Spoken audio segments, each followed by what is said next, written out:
Hey y'all, today is an extremely special day. Today is my birthday.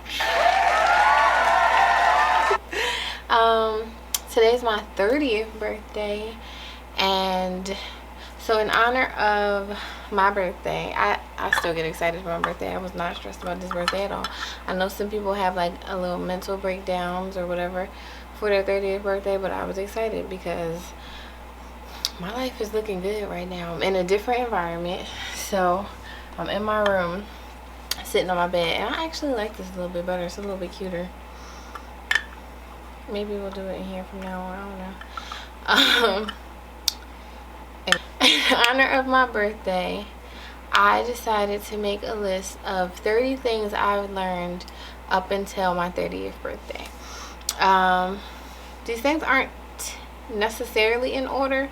They're just in the order that I thought of it. But before we get to that, can we just get into my makeup? Because I actually did some makeup. Now I know I never wear makeup anymore, but I used to actually wear makeup a lot. This is like a little side note. So I used to do makeup a lot. I actually wanted to be a makeup artist at one point until I discouraged myself and decided not to do it anymore. But today I decided to play in some makeup just because. But look at my, let's see how close. Ain't she cute? Ooh, ow. I felt cute today. And these are my favorite colors. So I have gold on my inner eye. I have black on my outer eye. And then I did a cut crease for the first time, so I don't even know if it's technically a cut crease. I mean, I used the concealer. I did a cut crease on my eye because I like emerald green is my favorite color. And then these are just, I can't remember what my lashes are, but they're just that basic one that you can get in Ulta. It's the purple. They're called Glamour, but I can't think of the brand name. And then my lip gloss is, that one, I can't remember.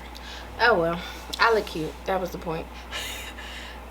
So the first thing on my list is only you can make you happy. Other people can add to your happiness.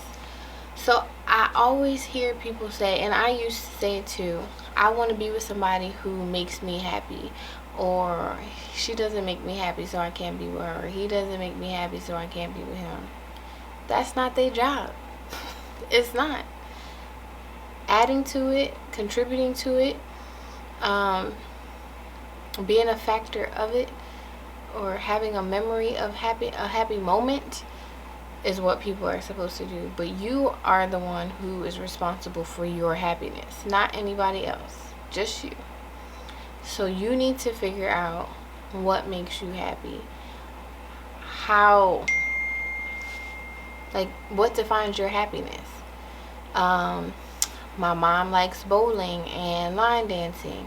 I'm still trying to figure my things out. I just picked up roller skating, which I'm so excited about. I want to do a video about that. I fell so hard. That's another story.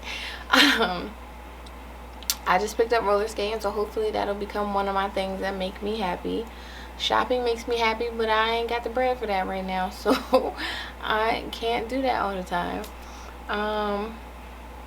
Honestly, putting on makeup today was a lot of fun. Yeah, I don't want to wear makeup on a regular basis. But you're responsible for your happiness. So figure out what you like, what you enjoy, and go do that. You need to make yourself happy, not somebody else. Alright, so number 2 is you don't know anything. I feel like we as humans like to think that we know stuff. Like, anything. I know what my type is. I know what makes me happy. I know, and when I say I know what makes me happy, in the sense that nothing else can make you happy. Like, other things can make you happy too. Like, just because you know what makes you happy doesn't mean that other things can make you happy. You shouldn't be closed-minded about things. I'm trying to think of something that I thought I knew. I thought I knew more than my mom. Let's just say that, because that's like the number one thing for me. We always think, me, I can't speak for nobody else. I always thought that I knew better than my mom. She didn't like my ex. Should have listened. And so now I made sure that I tell my kids, if I tell you I don't like somebody, it's because I know you and I know what you deserve. And sometimes when you think you love somebody or you love somebody, your judgment can get clouded and you don't see all the red flags that I can see on the outside looking in, being someone who knows you. God knows everything. Literally. He knows the choices you're going to make before you make them. So sometimes you need, not sometimes, 99% of the time you need to humble yourself and realize that you don't know as much as you think that you know. You probably don't even know half of what you think you know. So I feel like once I accepted the fact that I don't know anything, and God, I need your help for everything, it just made my life so much easier. Like, so much easier. Like, so much easier. Alright, number 3 is, okay, so this is something that I used to do all the time. So if you're an indecisive person, which I'm like borderline indecisive and decisive, certain situations I know what I want, other situations I'm super indecisive. And I feel like when you're indecisive, you tend to ask other people for their opinions because you need help making a choice, or you want help making a choice. But they're not you, and only you and God know what's best for you. So the point is, ask yourself your opinion before you ask anybody else's. Your opinion, and I'm not saying don't ask people for opinions, but you need to have an understanding of, at least on the verge of, what you think your opinion is. Because it's easy to be misguided when you're following someone else's opinion. And then who you gonna blame when the thing doesn't go right? You gotta blame yourself, because you the one who asked them for their opinion and you the one who followed it. You see what I'm saying? So just at least have some idea of what you want before you ask anybody else's opinion. So this is also, so all of these things, I might probably keep saying this over and over again, because all of these things are stuff that I've dealt with or am dealing with in myself. So the next one, number 4, I have, don't expect them to see the vision. God gave it to you. I'm a sharer, which I think is a good thing. Let's just say, for instance, my farm. I want a farm. God gave me a vision of a farm, and it's something I had never in my life thought of. But I like the idea of having a farm, and so I started telling everybody. And God's building me up about it. God's like, oh yeah, do your research and you can make this happen. Like, you can make this happen. You can have a farm. And so I told my mom, I told my grandma, and my mom's boyfriend. Actually, I didn't tell my mom's boyfriend. My mom told my mom. I met her boyfriend. And so in my family, for everybody's birthday, or the immediate family's birthday, we get together and have dinner, and that person gets to choose what we eat and whatnot. So we all got together for my mom's birthday in January. Maybe it was my grandma's birthday that this happened, I want to say, actually. So this was February, and I had a book on the bookshelf, which is in my living room, and it said something about starting a farm. And so my mom's boyfriend points it out, and he's like, oh, you want a farm? It's not easy having a farm. And then of course my grandma chimes in, because she's country. She grew up in Virginia. She's like, you gotta get up at the crack of dawn, and you don't like getting up, and you ain't gonna want to chase some chickens, and just all this. I don't think that they were meaning it in a you can't do it sense, but if I were old Amber, I would have been like, oh crap, maybe I can't do it, like maybe I shouldn't get a farm. But because I was already solid in what God told me, it didn't matter that they were saying all that. I'm like, and I had rebuttals for everything that they were saying. So I've learned how to kill a chicken. I don't necessarily want to kill a chicken. I don't plan on killing chickens because I don't eat chicken. So if I have chickens on my farm, it's to fertilize my farm so that I can rebut.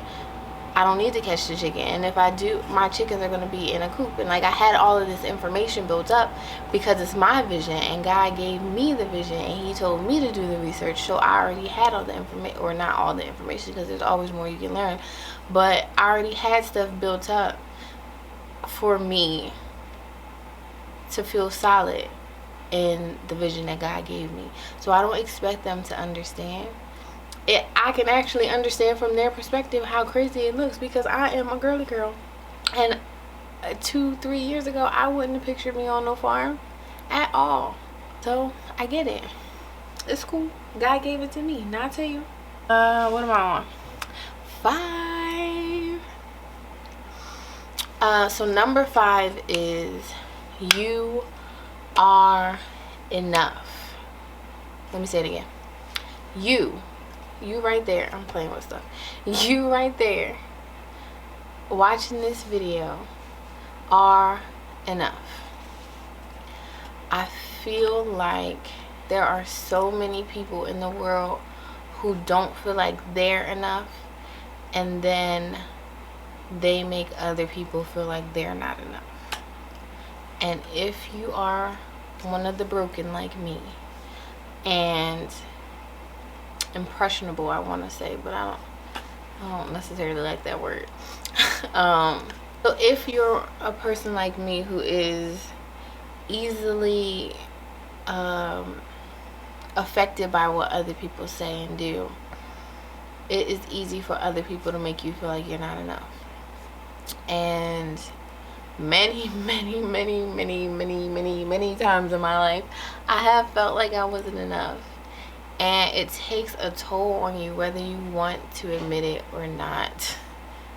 Because you can deny it all you want. It's not affecting you any less. So when my ex was cheating on me, I felt like, why am I not enough for you? Like, why do you feel like you need to keep cheating on me? But then come running back to me. Like, that made me feel like you obviously want me, but you keep cheating on me. So what is it? Like, you want me and all these other people? Why am I not enough for you? I felt like it with my dad, because he just wasn't a great dad. I never felt like I had his attention. So I always wanted to know, why am I not enough for you? Like, why can't you see me? Why can't you hear me? Why can't you want to spend time with me? Why can't you want to get to know me? And it wasn't about me. It was about him. He had his own issues. I now realize. So, and that's a part of the reason why I stopped wearing makeup. As weird as it sounds. I stopped wearing makeup in order to love myself as how God originally made me. I feel like makeup, for me specifically, made me see my skin as so flawless and, you know, just beautiful. But then when you take it off, there are flaws. And I started to not like how my face looked without makeup on, and I have never wanted to be that person. Like, I want to love myself through and through. That's why I stopped getting my nails done. I stopped doing my toes, because I wanted to love myself genuinely as God made me. And I'm not saying that everybody needs to do this, but this is what I had to do so that I could love myself, so that I could know that I am enough, no matter what I look like, no matter what state my nails are in, what state my hair is in, if I have makeup on or not. I need to know that I am enough without anybody else's opinion affecting it. So you are enough. There may be some things you need to work on for you. There may be some things you need to work on for God. but you are enough regardless. I love you. Know that. And I'm serious when I say that. I love you. Even if I don't know you, even if I've never seen you a day in my life, I have love for everybody. Except, I was about to say except, but I won't. Alright, we are on number 6. Number 6. Alright, so number 6 is ditch anyone who makes you feel less than enough. And I mean anyone. There was a point in time where I was about to cut my grandma off because it felt like she was using and abusing me, and using that whole you can't teach an old dog new trick excuses as an excuse to not treat me like I should be treated. And I didn't cut my grandma off. I love my grandma to death. But you have to teach people how to treat you. So if you allow people to dog you or talk to you any old kind of way or manipulate you or whatever, then guess what they're going to do? They're going to do all those things because you let them. And it's just like a fact of people. That's not what I was trying to say. Like, the law of people is that they're going to do whatever they can that's all messed up. People are going to do what you allow them to do. There we go. So don't let nobody treat you like crap. Cut them off. Or at least, even if you feel like I can't cut them off, at least distance yourself from them. You got to deal with them on a regular basis. And I'm talking about your mama, your grandmama, your uncle, your aunt, your sister, your brother, whoever it is. Do not allow people to treat you any old kind of way. Have a conversation with them. Communication is something that I'm working on. Hey, listen, I really feel like, let them know how you feel, not like you're attacking them.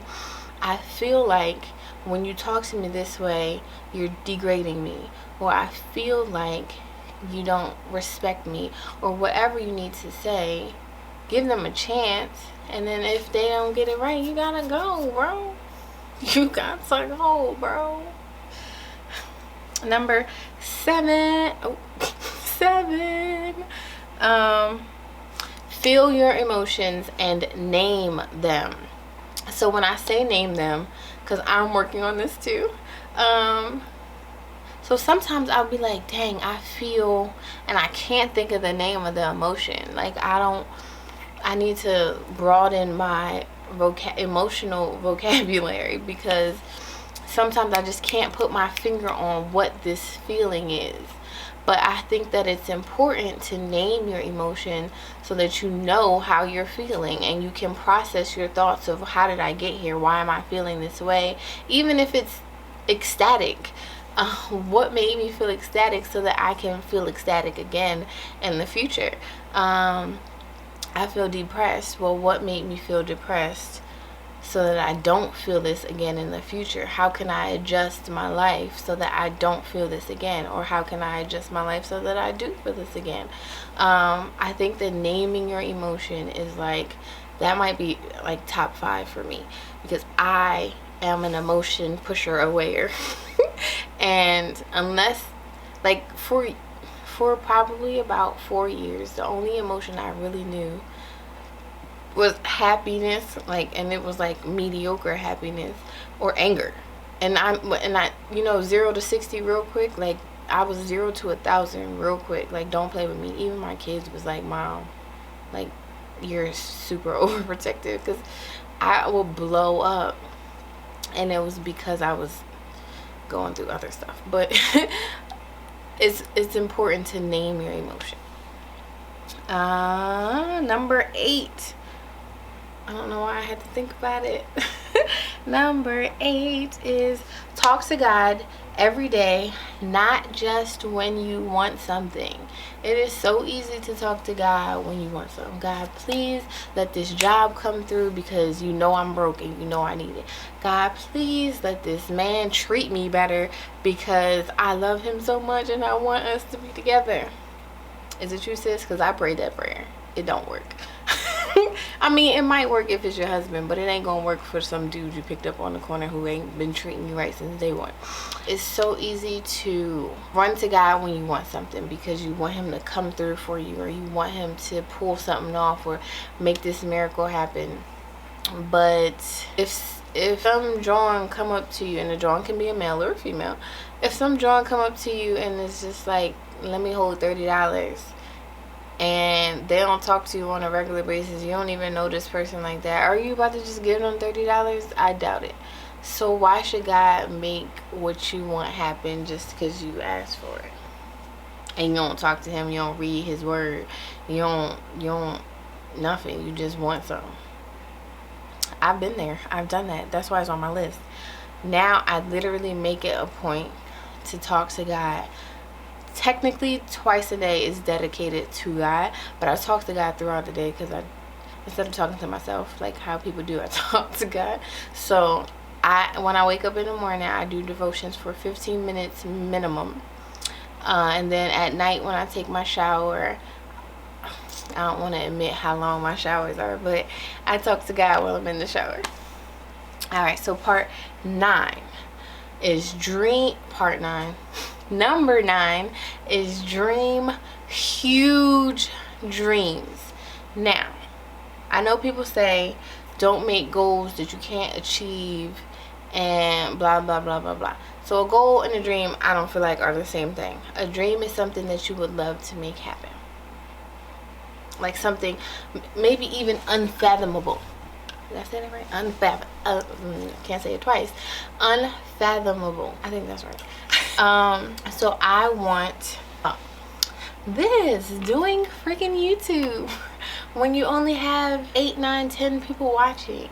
My dream is to have 10 million people watching, and for 5 to 10 million people getting saved each video. That's insane, and it may or may not ever happen, but I have the dream, and God loves hope. Faith is bred through hope. So my dream, 1, is not about me, it's about God. I know he's gonna make it happen. And 2, faith is bred through hope. I have faith that God will make my dreams come true.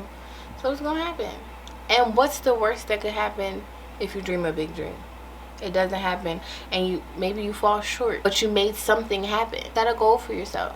Be unrealistic. I'm a dreamer, so I believe in dreaming unrealistic dreams, because even if I fall short, I was this close to making my dream come true. And maybe if I fell short this time and I still dream this huge dream, I could get even higher. And even if I still fall short of the dream, I'm gonna keep elevating. Like, I don't live life to stand still. So dream that dream, and then tell everybody, because you have no idea who can make your dream happen or who can contribute to your dream. And yeah, somebody's gonna try to kill your dream, but bump them. I was about to say forget them. I wasn't gonna curse. Bump them. Who cares? Haters gonna hate. They probably ain't got no dream, or somebody crushed their dream. So encourage them to dream. Like, I feel like so many people hate on dreamers. Let me dream, baby. Let me dream. Just because you ain't got no dream don't mean you gotta hate on my dream. Number 10. Yes. It is okay to, I put live, but I meant love. It is okay to love hard when you love the right people. So I am a hard lover. When I love somebody, I am literally all in, 10 toes down, like ride or die type of love. And this could be family, this could be friends, this could be spouses, whatever. I have a tendency to love the wrong people, and therefore my outcomes are not great. But at the end of the day, I know I did a great thing because I loved you, and I can look back on that relationship and be like, I was a great person to that person regardless of how they treated me. But that's not what I mean. When you love the right people, when you focus your attention and love on the right people, and these are people who reciprocate the love back. You dream for them, they dream for you. You encourage them, they encourage you. We don't want one-sided relationships. We want relationships that are beneficial to both of us. Then loving hard is great. Like, then we just both love hard and we're both happy. I thought, or not I thought, but I convinced myself that I shouldn't love hard because people were doing me so wrong. But the reality of the matter is I was loving the wrong people, and it's okay to love hard when you love the right people. 11. Now this one is something that people say all the time, but I don't think that me specifically, I don't think that I paid attention to it the way I should have. So this one is actions speak louder than words. And I'm going to specifically speak about this one to relationships because that's where I feel like I see it the most, or I needed to see it the most. And for the moment, I'm just going to speak on being a female having a relationship with a man. So a lot of these dudes, the bad ones, I don't know too many good ones, like I said in my other videos, so I can't speak on the good ones. But the bad one, they're the chameleon man, so they will pretend to be the man that you want. You've described all of the things that you say that you want in a man. They'll pretend to be that so that they can bait and switch you, which is act like that and then switch into who they actually are. And so they say a lot of stuff once they switch. Or even before they switch. While they're pretending to be this person, it's mostly words because they're not that person, so they don't exactly know how they act. But I like, let's say, I like big butts together. You other ones can take none. When a girl walks in with an itty bitty waist and a round thing in your face, you get sprung. Wanna pull up tough and you know that butt was stuck deep in the dip she's wearing. I'm hooked and I can't stop there. Oh baby, I wanna get with ya and take your picture.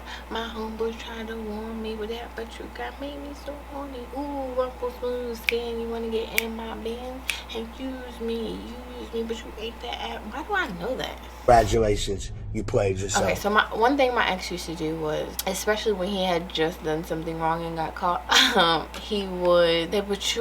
okay, I've told y'all that he had 3 girlfriends, right?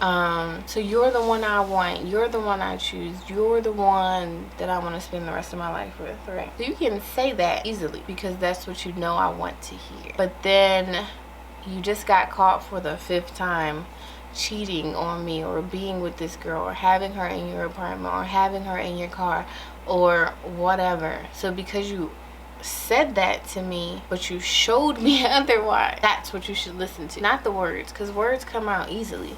I can say you are the most beautiful girl in the world, you are the most beautiful girl I have ever seen, like, oh my god, drop dead gorgeous, right? It's easy for me to say that, but you don't know if I really believe that. Especially if I go and tell another drawing, you are the most beautiful girl in the world, you are the most beautiful girl I have ever seen. Oh my god. Pay attention to how they act, because all I want to do is spend time with you. You're the most important thing, or the most important person in my life. But every time your phone ring, you answer, and your boy is like, oh, come hang out with me, you leaving me.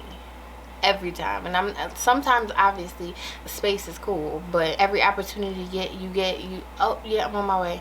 Or I call you and you, every time you with your whoever, you can't do nothing with me, or we had plans and you canceling plans to go be with these people. Like, that's what's more important, paying attention to what they're doing.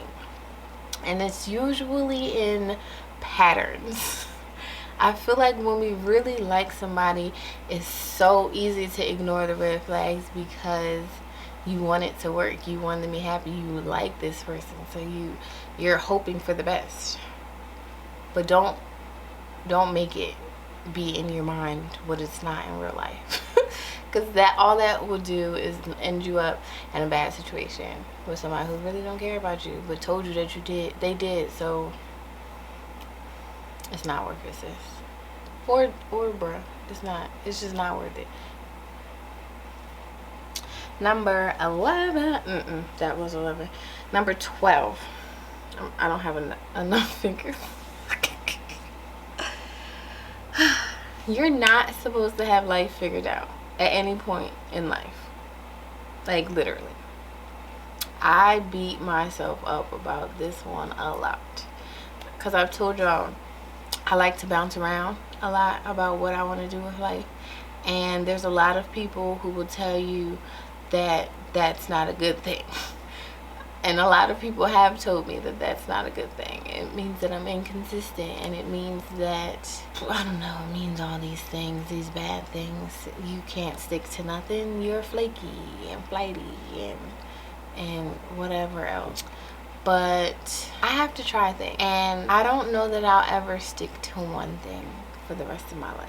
If you had life figured out, then you'd be perfect like God, and you're not supposed to be perfect like God, because God is the one who's supposed to be all-knowing, and you're supposed to be an image of him, not him. You're not supposed to be like God. God didn't want you to be like God. God didn't want you to know everything. He intentionally didn't tell you certain things because he doesn't want you to know everything, because he wants you to rely on him.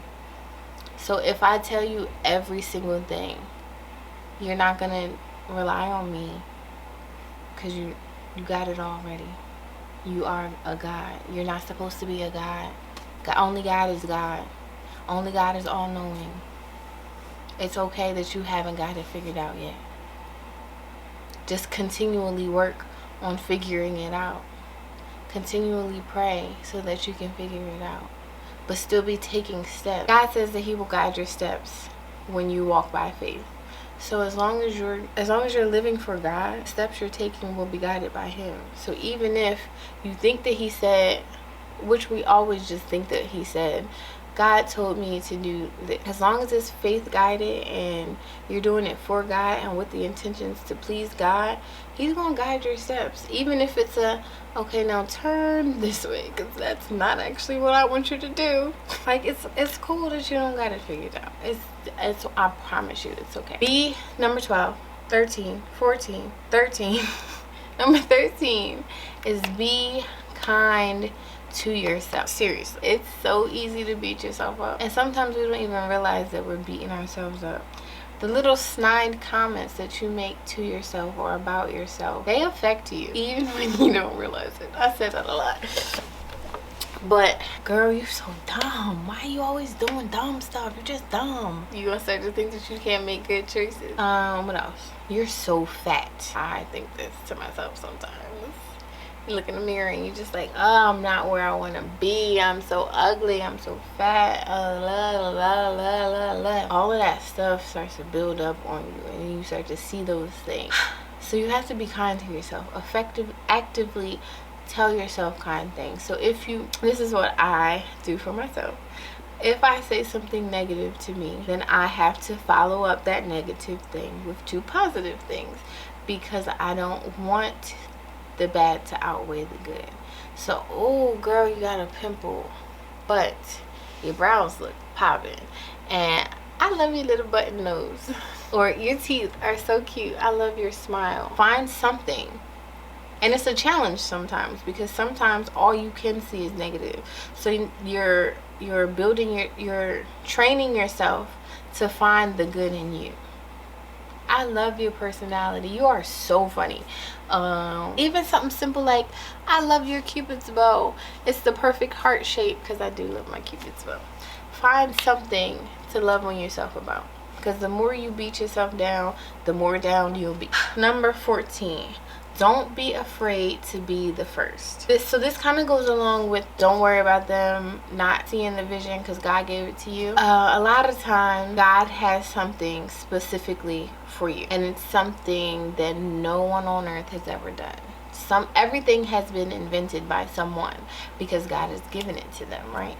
So if everyone's afraid to be the first because somebody somewhere said something negative or did something negative or told them that they couldn't do it, then we wouldn't have anything. So don't be afraid to think outside the box. Don't be afraid to be the first, because God didn't give it to them. He gave it to you. You can make it happen because he told you that you could. You were supposed to be the first. You were supposed to be the first. It is okay. Be the first. Do that thing that you thought of, that you were like, nah, I can't do that. I can't make that happen. Yes, you can. He gave it to you. So do that. Be that. You got it. And then number 15, write it down. If your memory is like mine, You won't remember. My last video, I was kind of all over the place because I told myself to write my thoughts down, and I didn't write my thoughts down. So then I was kind of like spiraling. I did better, and I learned my lesson, and I wrote my thoughts down this time. Write it down, whether that's in your phone, whether I am kind of a notebook person, so I have all these notebooks that I write in and don't finish. That's a whole nother thing. But write it down, even if you can't make it happen right now. Like, I think a couple videos back I mentioned this one thing that I have on I write down all my business ideas, because I come up with business ideas literally all the time. So I write them down because I want to eventually make them happen. Like, I didn't think of it for nothing. So this one thing I want to do is always in the back of my mind because I got it written down, because I swear if I wouldn't have written it down, I would have forgot about it. So write it down, no matter what, no matter how goofy you think it sounds. If it's an idea, if it's something you want, if it's something you aspire to be, if whatever, write it down. Just write it down. Even if, like, just write it down. Shut up and write it down. 16. Put God first. First-hand experience. When you put God first, he literally starts to make everything you ever wanted come true. Like, seriously, it's mind-blowing. And it's crazy because, what's it called? Like the domino effect. So something will trigger something that triggers something that triggers something that triggers something from 10 years ago. And I'm like, yo, you was really working and you was just waiting for me to get right. Because I was out here looking like can't get right, and you were just waiting on me to get it together so that you can make that happen for me. I am so appreciative of God and all of the stuff that he's done for me. And he literally just got stuff in his back pocket. Like, when you get it together, I got this for you. When you get it together, he got this for you. And that thing that you keep thinking of since I started talking about this, that's the thing that he got for you, that he don't trust you with it yet. You're not there yet, but baby, I promise you, if you put God first, you'll be there. And then that leads to tithing. Now, I don't want to say I was against tithing, but until, like, let me be real, 3 weeks ago, I thought that tithing was just pastor's way to get your money. What I didn't understand was, there was a couple things I didn't understand. But one, churches run like a business. Some churches are nonprofit. I believe some churches are not, but it didn't this might sound goofy, but it didn't dawn on me that the pastor's job is to be the pastor. For some reason, I don't know if I thought that they had some other job too, but that's his job. Like, and then, can you talk in front of people? Like, this is one thing, but like talking in front of people for me is like nerve-wracking, and I start talking super fast and it doesn't make sense and I sound like this.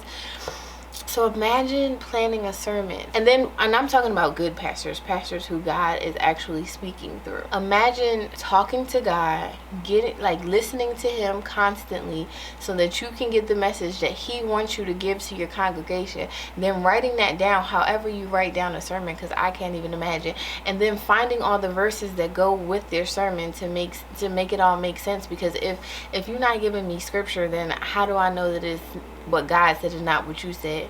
And then, like, crazy, I didn't think of none of this. Then, like, the bills in the church, never thought about that. Like, who's paying this light bill? We all just come in here and what? And then you get fed every time you go to church, right? And I'm not just talking about fed, I'm talking about fed the word, fed God. Like, but that's like besides the point. That's like the back reason to tithe. Like, that's not even the main reason to tithe. The main reason to tithe is wait, God told you to. Did you know that? Because I always hear this sermon, which I don't know by heart.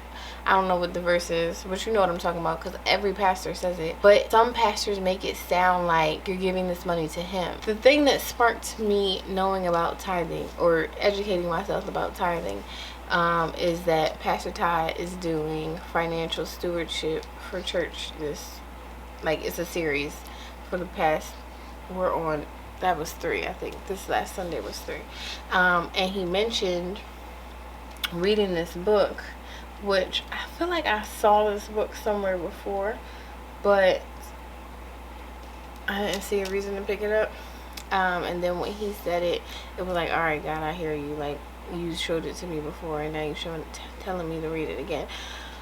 So it's called The Blessed Life by Robert Morris. First of all, so I part of the reason I love Pastor Todd and this book is I like when people talk to me plainly. The same way I talk to God, like the way I talk on a regular basis, is how I want you to talk to me. Because if you're talking to me in King James Version or Shakespearean, like, I don't know, I don't hear you. Everything you're saying is just like, I don't hear enough of you saying. So this book is just so clear. He gives you so much scripture, which tells me that you're not just making it up. Like, God actually said these things. Like, I can go do I can look back and say, okay, I read this scripture, it really does say that. He's not just saying that. And this is gonna sound weird, but if you're a bookie, do I want to say that? I want to say that. If you're a bookie, then maybe you'll understand. These pages are so white and the font is so big. My vision is not amazing. Like, it's every time I go to the eye doctor, they tell me my eyes are fine for some reason, but I can't actually see. I haven't been to the eye doctor in a while. But look how pretty and clear that is. Oh, can you see?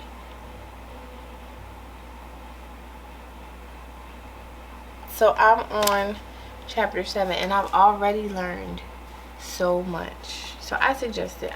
I recommend it. I want to kind of do a book club, but I feel like maybe I don't read enough to do a book club, but I do want to do a book club, so maybe I'll do a book club on my YouTube channel. But I definitely suggest reading this book. Again, it's called The Blessed Life by Robert Morris.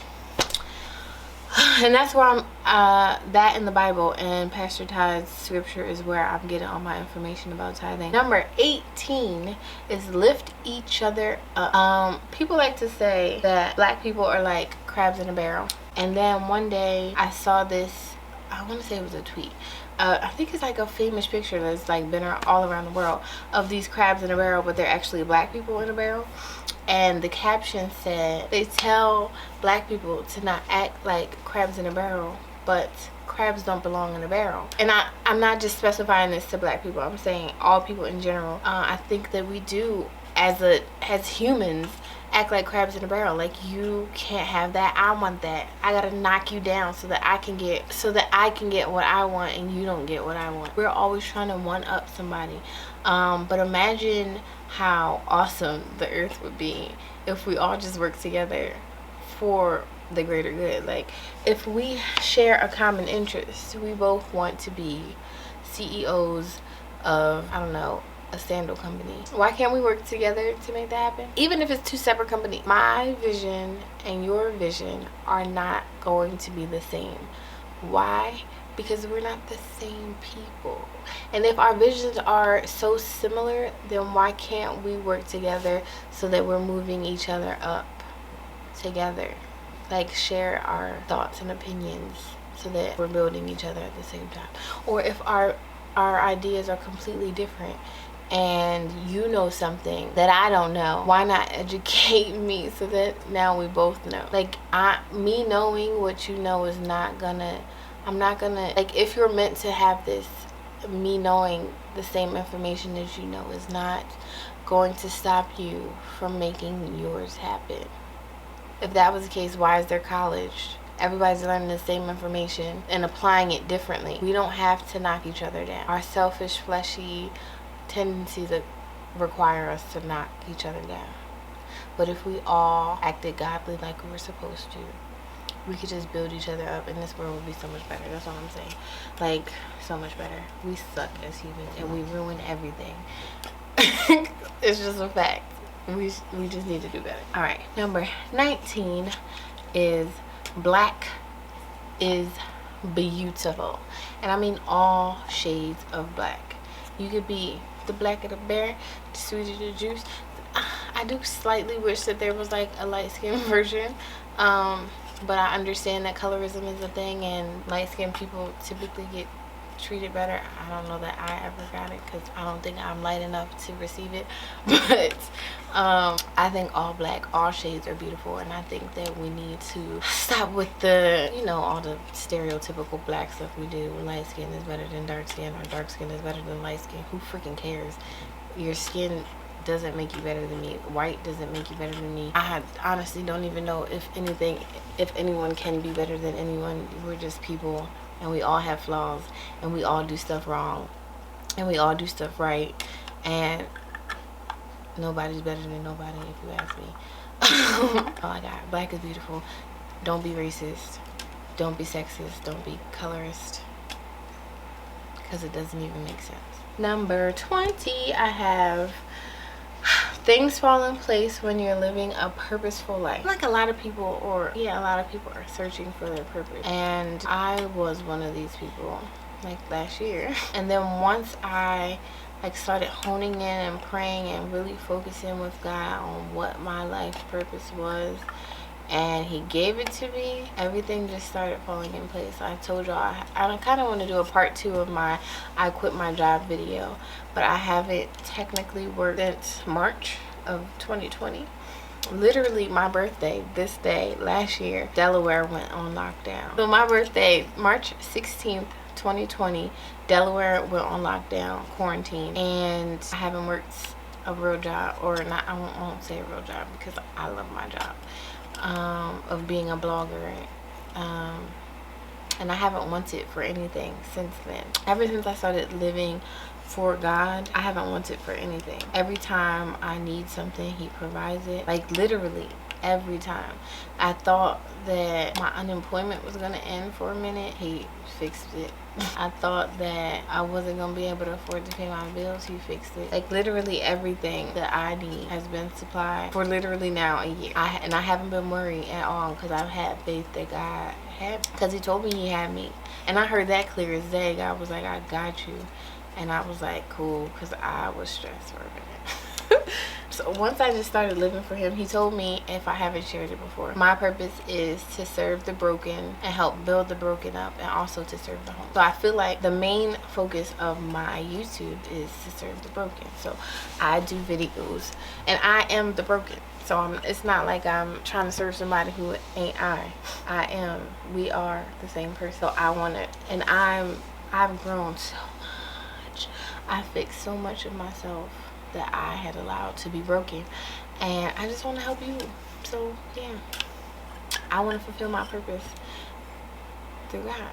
Even with 8, 10, 12 viewers for now, I know that it's gonna be more because God told me. Number 21, we're almost done. That rhymes. I'm fine. So in true Amber fashion, I forgot something, and I'm editing now, and I realized it. So while I was singing It's 21, We're Almost Done, I forgot to tell you what 21 was. So 21 is it's okay to ask for help. And I think it's important for us, the broken, to ask for help, because one, we're probably building our Christian community, and we're building our relationship with God. So we need to acknowledge that we don't know everything, like we've already said. We need to come up with our own opinion of what is best for us, or what move we want to make, or what we're going to do. And then if we still are drawing a blank, we need to go to God, wait overnight, see what he says, what signs he sends us, overnight minimum. And if we're not hearing anything from God, or if we're not understanding anything from God, then we're going to go to our godly community and see what they're saying, because maybe they have dealt with what we're going through, or what we're dealing with, or whatever the situation may be. Number 22 is do not give up. So even if you feel like this ain't it, this ain't working, there's nothing else I can do, try something different. And if you can't think of nothing different, like if this is something that you really want, pray for it. First of all, pray and ask God, is this something I can have? Is this something within your will? And if he say no, then it's no, and just move on. But I feel like as long as it's something that you're using to benefit God and not yourself, then he will provide it. But if you've tried something and tried it and tried it and tried it and it's not working, try something different. If you can't come up with something different, then tell somebody else so that they can make it, or they can contribute. Because like I said, remember I don't remember what number it was, but know your opinion first. So you try what you thought was best. Somebody on the outside might have another perspective and be able to provide insight for whatever you're trying to make happen. So don't be ashamed of it, because I've been there too, feeling like oh, God told me to do this, but this is crazy. No, everybody's gonna think I'm crazy if I tell them that this is what God wants me to do. But why? If God told you to do it, then it's not crazy. God told Noah to build the ark, and that looked crazy, but then it rained. It's okay to tell people. I promise you. If you are surrounded by the right people, then they will support you and try to help you. And if you're not, then pray and God will give it to you. Like, God, I'm truly trying to fulfill what you told me to do, but this ain't working. Or I just don't know. Like, I don't know what I'm doing.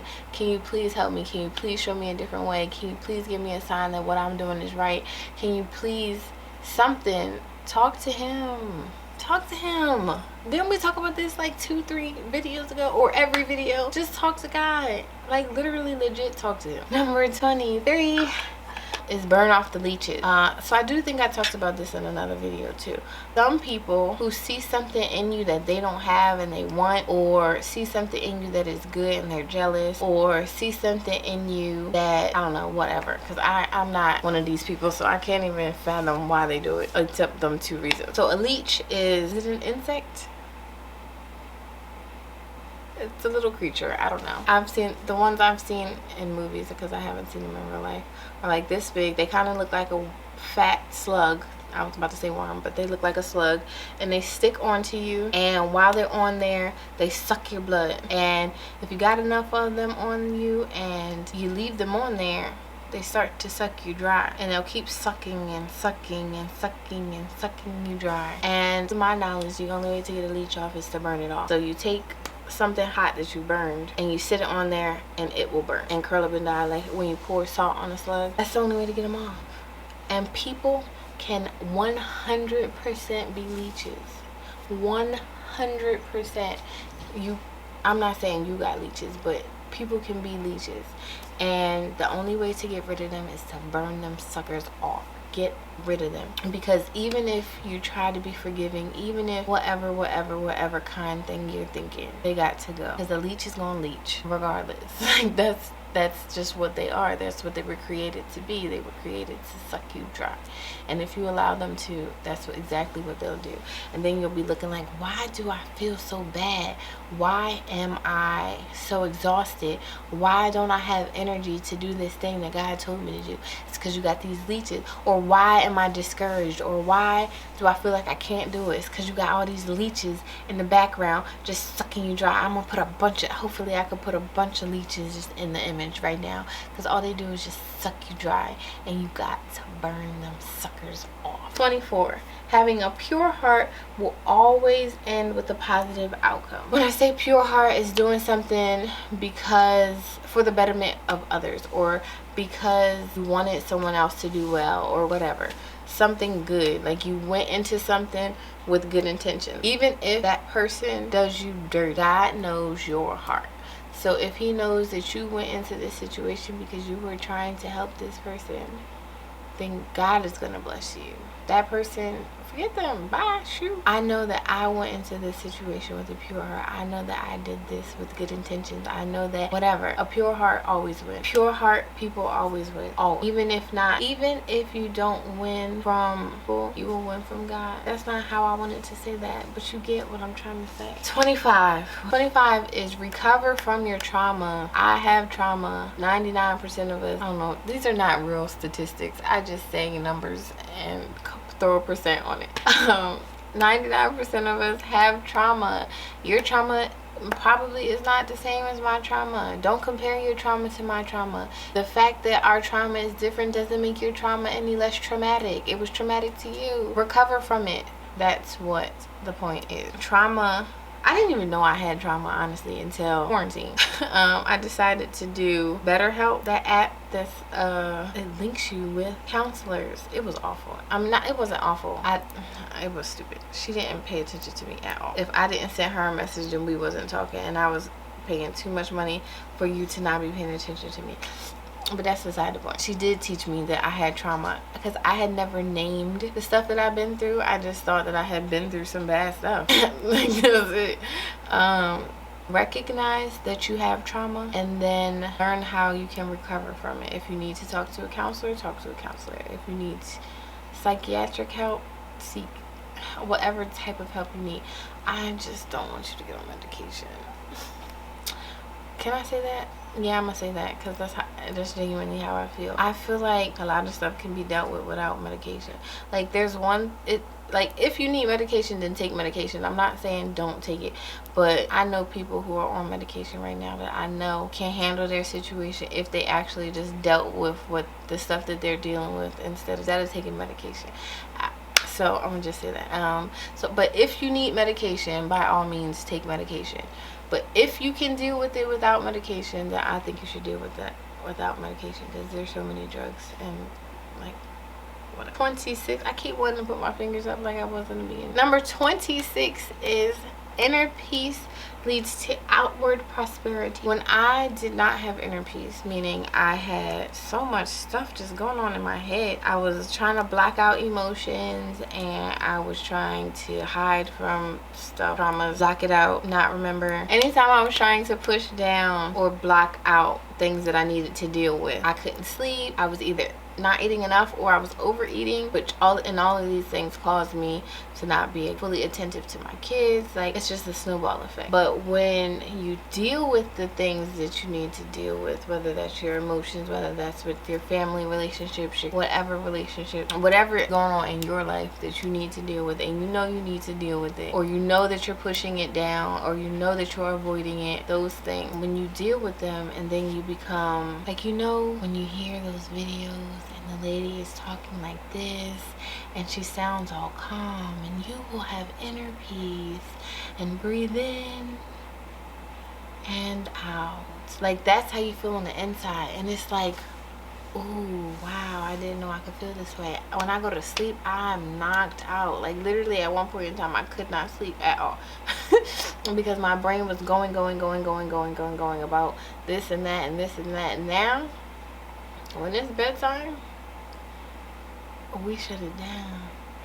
We're going to sleep because I don't have a bunch of stuff that I don't have a bunch of turmoil inside of me. Like, I have dealt with the things that I needed to deal with. I have gotten the things off my chest that I needed to get off my chest, and I make sure in the moment I'm dealing with things and not holding it until later. I said, don't let the sun go down on your anger. Don't let the sun go down on your sadness or your pain or whatever either. So once you're inner peace, once you've worked on yourself, I promise, like, stuff just starts to fall in line. Like, literally, it just, like, it's nice over here on this side, and I never want to go back to the other side ever.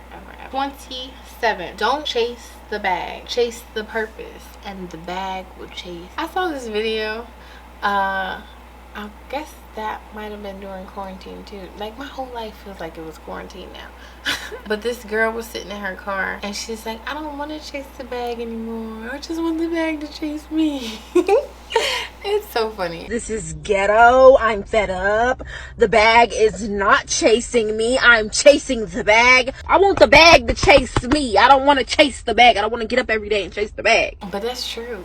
Chasing bags suck. And do you catch it? Like, there wasn't a point in time where I was working for someone else and I felt like, and I'm not telling you to quit your job, but I'm just saying, for me, my purpose was not to be working for somebody else. There has never been a time while I was chasing a bag where I felt like, oh, I'm coming up on it, like I'm getting close, oh, it's so close to me, like I'm getting the bag, like I'm getting a paycheck. Especially when I was waxing. Like, I made good money waxing, but just thinking about how much they made off of me from waxing, like, this wax is $59 and I received 10% of that, plus whatever the person decided to tip me. So it was never like I was getting the bag. Like, I was getting the paycheck, sure, but I wasn't getting the bag. The bag wasn't the paycheck.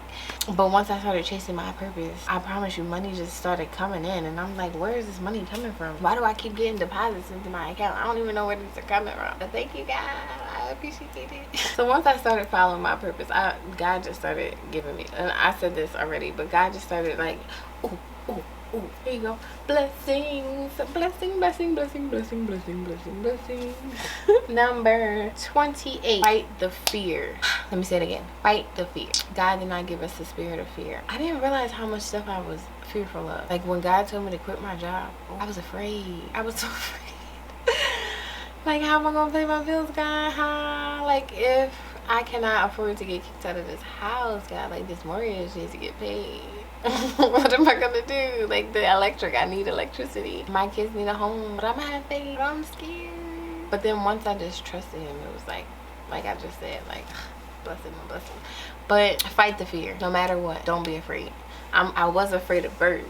I told y'all the story of birds. Then I went and I fought the fear by feeding geese, which is like one of my top 5 fearful birds. I went and fed the geese with my kids, and they was close. They kept getting closer and closer. I was uncomfortable, but I was not afraid. I still fed them, and we had a great time. I was uncomfortable though, but I did it. And I actually started to run away, and then I was like, but no, God didn't give me the spirit of fear, so I walked back. And that took a lot, because this one goose kept getting closer to me. It was like he knew. I swear they know.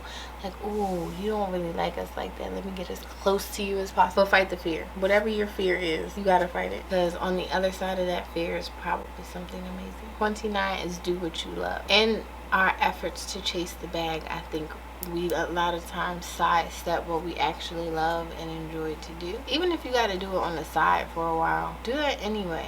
Even if you could only do it for an hour a day or an hour a week or however long, absolutely do what you love, because that thing is probably the most important thing in your life. All I got for that. Do what you love. Like, seriously. Number 30. Number 30 is love yourself. And love yourself, I feel like it's something that people say all the time, and it's super easy to think about loving yourself. And it's super easy to think that you do love yourself. But loving yourself is kind of along the lines of actions speak louder than words. So if you are in a crappy relationship where your significant other doesn't treat you well, or cheats on you, or lies to you, or whatever the case may be, hits you, this is an example of actions speak louder than words. So you can say, I love myself. Oh, I look good, and whoop de whoop whoop whoop, whatever. Don't love yourself that much, because if you did, you would know that you're worth more than that, and you would leave. And trust me, I've been there. I know that it can be difficult to leave, but you know why it's difficult to leave? Because you don't love yourself. Once you start loving yourself, then it's so easy to leave, because you like, bump you. That time it was almost like a bump you. You ain't gonna keep treating me like this. You ain't gonna keep doing me dirty like this. I don't deserve this. I done ride or die for you, picked you up from jail. Like, what? Like, honey. So how you treat yourself, what you put up with, will show you if you are truly loving yourself. There are other tests that you can give yourself, but I can't. That's the main one that that one and the whole stop wearing makeup, stop doing nails, stop. That's how I figured out how to love myself, and if I love myself, or how I taught myself to love myself. So yeah, test yourself. Whatever is important to you, test it. If you don't feel pretty without your nails done, take them off for a month. Tell yourself you're still beautiful without them, and live it. Actually believe it. So that is all I got for y'all. I feel like that was a long list.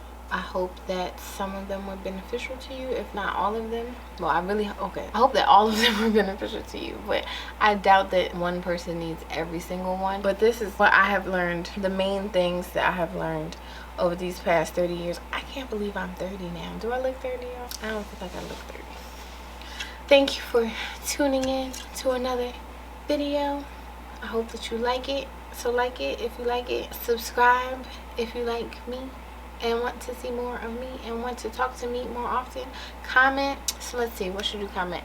Comment what number was important to you, what number you have been working on, what number you just recently fixed, whichever one you can relate to. Comment. Let me know. I want to know. Always remember to be a blessing and not a lesson. And I love you. See ya.